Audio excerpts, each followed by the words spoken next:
Welcome back to our channel it's Triveni thoughts. అందరూ ఎలా ఉన్నారు, ఏం చేస్తున్నారు?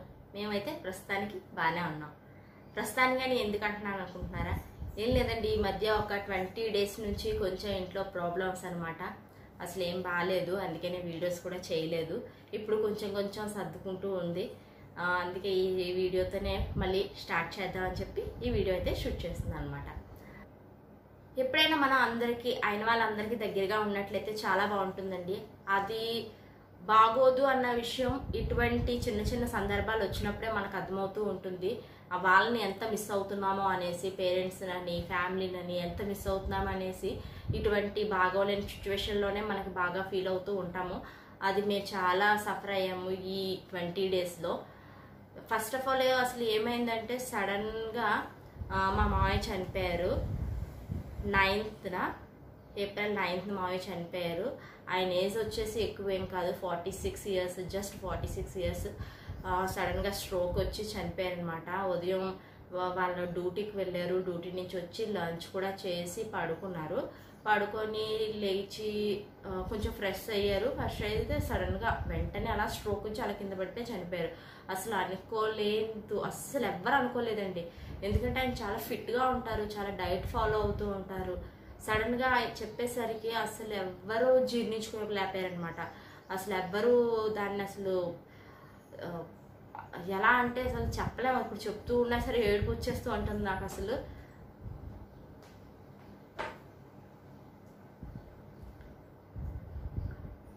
ఎవ్వరూ జీర్ణించుకోలేకపోయారు ఆ విషయాన్ని. ఎందుకంటే అంత సరదాగా ఉండే మనిషి. మా ఫ్యామిలీ మొత్తంలోనే ఫంక్షన్ వస్తూ ఉంటే హడావడి మొత్తం ఆయనలోనే ఉంటుందన్నమాట. అంత హడావడి మనిషి. అసలుకి అటువంటి హెల్త్ ఇష్యూస్ లేవు. ఇలా అయ్యేసరికి అసలు తట్టుకోలేకపోయాం. అస్సలు మాకు సర్ది చెప్పుకోవడానికి చాలా రోజులైతే పట్టింది. ఇలా అది జరిగింది ఎప్పుడు 9th ఏప్రిల్లో. తర్వాత మేము గుజరాత్లో ఉంటాం, వెళ్ళలేకపోయాం. ఇక్కడే నాకు ఇంకా చాలా బాధ అనిపించింది. ఇక్కడ మేము తట్టుకోలేక ఏం చేస్తామంటే అసలు ఏమీ తినలేదు. ఒక 3 days అసలు ఏమీ తినలేదు. ఏదో పిల్లలకు పెట్టాలి కదా అని ఏదో ఒకటి చేయడం, వాళ్ళకి తినిపించడం తప్ప కానీ ఎటువంటి పని చేసేదాన్ని కాదు, ఏం తినేదాన్ని కాదు. నాతో పాటు మా వారు కూడా అలాగే ఉండిపోయారు. అసలు ఆయన కూడా ఏమీ తెలియదు 3 daysను. ఇంకా తప్పదు కదా, ఇక్కడ ఉన్నప్పుడు పిల్లలకు పెట్టాలి, పిల్లలకు చేసి పెట్టాలి. వాళ్ళని పస్తులు ఉంచలేము. వాళ్ళకి చిన్నపిల్లలు, వాళ్ళకి అర్థం కూడా కాదు అసలు ఏం జరుగుతుందా అని. వాళ్ళు నన్ను అడిగేవారు, అమ్మ ఏమైంది, ఎందుకు ఏడుస్తున్నావు అని. కానీ అసలు తట్టుకోలేకపోయేదాన్ని. అలా ఇంకా అలాగే గడుపుతూ వచ్చాము. అంటే ఫ్రైడే చనిపోయారు ఆయన. ఫ్రైడే, సాటర్డే ఆర్ సండే 3 రోజులు కూడా సరిగ్గా ఏం తినలేదు. ఇంకా ఏదో సర్ది చెప్పుకొని సండే కొంచెం తిన్నాము. అలా అయిన తర్వాత సండే వచ్చేసి నైట్ 8 అలా ఆ టైం అయింది. మా వారికి ఫీవర్ అనమాట. సడన్గా ఫీవర్ వచ్చేసింది. ఏంటి ఫీవర్ వచ్చిందని చెప్పేసి కొంచెం ఆయన పారాసిటమాల్ తీసుకున్నారు. పారాసిటమాల్ తీసుకొని పడుకున్నారు. ఆ నైట్ మొత్తం 101, 102 ఫీవర్ ఇలాగే మెయింటైన్ అయింది. అస్సలు తగ్గలేదు అస్సలు. ఆ నైట్లోనే ఆయన 3 టాబ్లెట్లు తీసేసుకున్నారు. ఎందుకంటే సండే midnight డాక్టర్స్ ఎవరు ఉండరు అని చెప్పేసి 3 టాబ్లెట్లు తీసుకున్నారు. 3 hours-కి 3 hours గ్యాప్ ఇచ్చి. అస్సలు ఫీవర్ కంట్రోల్ అవ్వలేదు. వెంటనే మళ్ళీ మండే మార్నింగ్ వెంటనే హాస్పిటల్కి వెళ్ళాము. డాక్టర్కి చెప్తే ఇలా నైట్ నుంచే ఫీవర్ వచ్చిందంటే ఓకే జనరల్ ఫీవర్ అయి ఉండొచ్చు అని చెప్పేసి మామూలుగా మెడిసిన్ ఇచ్చి పంపించారు. ఆయన కూడా సిరప్, పారాసిటమాల్స్ ఇవి ఇచ్చి పంపించారు. అవి వేసుకుంటూ ఉన్నాము. అవి వేసుకుంటున్నా సరే టాబ్లెట్ వేసుకున్న 3 hours, 4 hours గ్యాప్ ఇచ్చేది, మళ్ళీ ఫీవర్ వచ్చేసేది. ఇలా కంటిన్యూ వచ్చేస్తే మళ్ళీ మేము ఏం చేసామంటే మండే మొత్తం తీసుకున్నాం కదా, ట్యూస్డే మళ్ళీ హాస్పిటల్కి వెళ్ళాం. ఇలా మెడిసిన్ వాడుతూ ఉన్నాం కానీ ఏం రిలీఫ్ అవ్వట్లేదు అని చెప్పేసి అంటే ఆయన ఏం చేశారంటే సిమ్టమ్స్ అట్లా అడిగారు.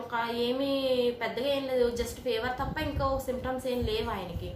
అందువల్ల మేము ఏం చేస్తామంటే చెప్పాము ఇదే విధంగా ఫీవర్ ఒకటే వస్తుంది అని చెప్పేసి. కొంచెం లైట్గా బాడీ పెయిన్స్ ఉన్నాయని చెప్పారు.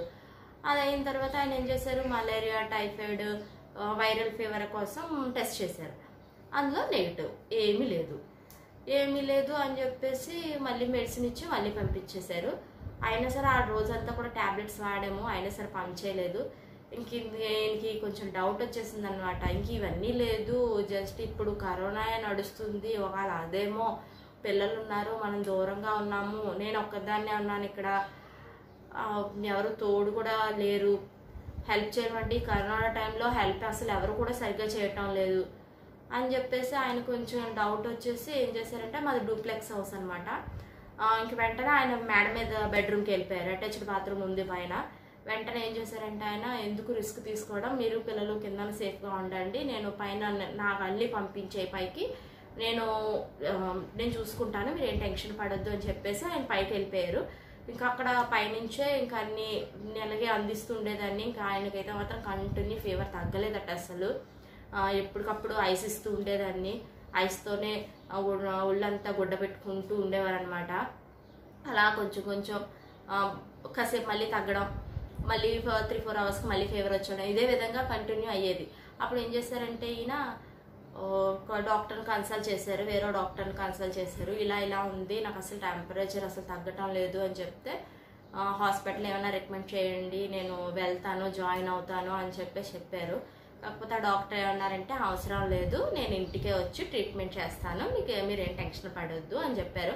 అక్కడ మాకు చాలా సేఫ్ అనిపించింది.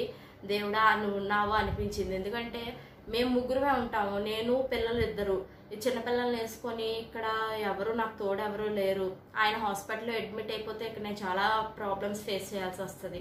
అంటే ఆయన ఫుడ్ పట్టుకెళ్ళాలన్నా, ఇక్కడ ఇంట్లో నేను పిల్లల్ని చూసుకోవాలన్నా కొంచెం చాలా ఇబ్బంది అయిపోద్ది అనమాట.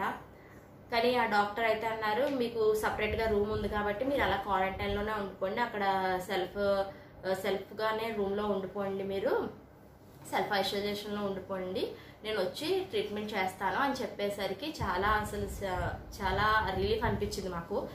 ఆయన రెగ్యులర్గా సాయంత్రం వచ్చి చేసేవారు. ఆఖరికి ఏమైందంటే ఇంకా అది కరోనా పాజిటివ్ అయింది. కరోనా పాజిటివ్కి మెడిసిన్స్ తీసుకుంటూ అదే గదిలో ఉండిపోయారనమాట. ఇప్పటికీ 15 days అనమాట. హ్యాపీ ఎండింగ్ అనమాట. చాలా అసలు అందరి మొహాల్లో ఒక కళ వచ్చింది, ఆయనకి తగ్గిపోయింది అనేసి. అమ్మాలకి ఫోన్ చేశాను, అత్తాలకి ఫోన్ చేశాను, అందరికీ చెప్పేశాను అనమాట, ఓకే నెగిటివ్ వచ్చిందని. ప్రస్తుతానికైతే ఇప్పుడు ఆయన సేఫ్ అనమాట, నెగిటివ్ వచ్చింది, చాలా హ్యాపీగా ఉన్నాను. అసలు ఆ 20 days ఏం తిన్నామో ఎలా ఉన్నామో అసలు నాకేం అర్థం కాలేదు.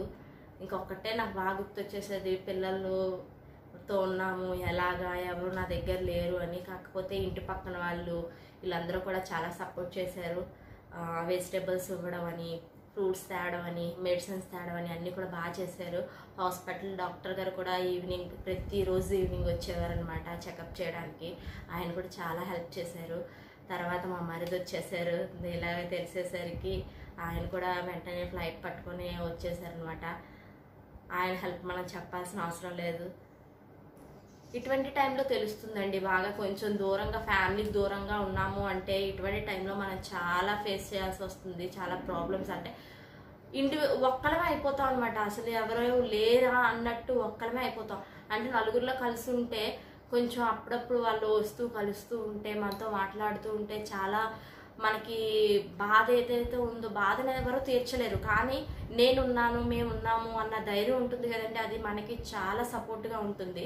కాకపోతే ఇక్కడ మేము ఉండేసరికి ఎవరు లేకపోయేసరికి చాలా భయం వేసేసేది. ఒక పక్కన ఆయనకు కూడా అమ్మో నాకేమైనా అయితే వాళ్ళు ఎలాగా అని చెప్పేసి ఆయన కూడా చాలా సఫర్ అయ్యేవారు. ఇక్కడ నేను కూడా చాలా సఫర్ అయ్యేదాన్ని. ఎప్పుడైతే మా మరిది వచ్చారో ఆ భయం అంటూ పోయిందనమాట. ఓకే వీళ్ళు వచ్చేసారు, మాకు పర్వాలేదు అని అనిపించింది అనమాట. ఇదండి మా 20 days జర్నీ. ఈ 20 daysలో మేము ఎంత సఫర్ అయ్యామంటే అసలు చెప్పడానికి కూడా వీలు అవ్వటం లేదనమాట, అంతలా బాధపడ్డాం అందరం కూడా. ఈ సెకండ్ వేవ్లో కరోనా అనేది చాలా ఎక్కువగా అయిపోయిందండి. అంటున్నారు గాల్లో కూడా వ్యాప్తి చెందుతుంది అని చెప్పేసి, చాలా ఎక్కువగా అయిపోయింది కరోనాని. అందరూ బీ సేఫ్, బాగా జాగ్రత్తలు తీసుకోండి, ఎక్కువగా శానిటైజర్ యూజ్ చేయండి, ఎక్కువగా వేడి వస్తువులే తింటూ ఉండండి, పిల్లల్ని అస్సలు బయటకు పంపించొద్దు. ఇప్పుడు ఈ సెకండ్ వేవ్ కరోనా అనేది 10 years పిల్లలకి ప్లస్ 35 years వచ్చిన వాళ్ళకి బాగా అటాక్ అయిపోతుందంట. కొంచెం జాగ్రత్తగా ఉండండి. మనం ఎంతవరకు జాగ్రత్తగా ఉంటే తర్వాత అంతా దేవుడి దయ. మనం జాగ్రత్తలు ముందు పాటించాలి. మనకేం కాదులే అని మొండిగా ప్రవర్తించకూడదు. అలా ప్రవర్తిస్తే చాలా ప్రాబ్లమ్స్ ఫేస్ చేయాల్సి వస్తుంది కదా. అందుకే అందరూ సేఫ్గా ఉండండి, శానిటైజర్స్ యూజ్ చేయండి, బయటకు వెళ్తే మాస్క్లు తప్పకుండా పెట్టుకోండి. మాస్క్లు పెట్టుకొని ఉండండి. Stay home, stay safe. అవసరమైతేనే తప్ప బయటికి మాత్రం అస్సలు వెళ్ళొద్దు. చాలా జాగ్రత్తగా ఉండండి. ఇది నా రిక్వెస్ట్ అనమాట. ఐ హోప్ నా వీడియో మీకు నచ్చింది అనుకుంటున్నాను. Thank you for watching. మళ్ళీ ఇంకో వీడియోతో మళ్ళీ కలుద్దాం. అంతవరకు సెలవు. Bye bye. Take care.